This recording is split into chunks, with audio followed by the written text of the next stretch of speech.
ఇంత అద్భుతమైనటువంటి ప్రాంగణ రచన, ఇంత చక్క అలంకరించటం మనెక్కడా చూడం.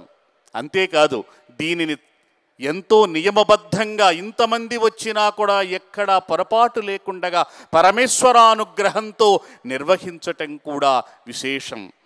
9 రోజులు, ఈరోజు 9వ రోజు. ఎంతో ప్రశస్తంగా నడుస్తున్న ఉత్సవం ఇది. నవధాన్యాలు తెలుసు మనకి, నవగ్రహాలు ఉన్నాయి. మన జీవితాలన్నీ కూడా నవగ్రహాలతో నడుస్తాయి.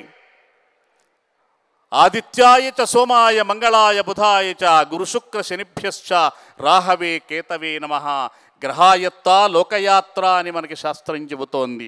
ఈ నవగ్రహాల యొక్క అనుగ్రహం వల్లనే, ఈ నవగ్రహాలు పంచేటువంటి ఫలితాలతోనే మన జీవన యాత్ర సాగుతోంది. అటువంటి గ్రహాలు 9. ఆ నవగ్రహాలకు ప్రతీకలయ్యేటువంటి ధాన్యాలు కూడా ఉన్నాయి.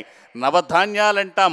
మన ఇళ్లల్లో ఏదైనా కార్యక్రమం చేస్తే మూకుళ్లలో ధాన్యాలు పోస్తారు, అవి నవధాన్యాలు. అవి మొలకెత్తితే అది ఎంతో శుభంగా మనం భావిస్తాం. అవి 9 సంఖ్యలో ఉంటాయి. ఒక్కొక్క గ్రహానికి ఒక్కొక్క ధాన్యం ప్రతీక.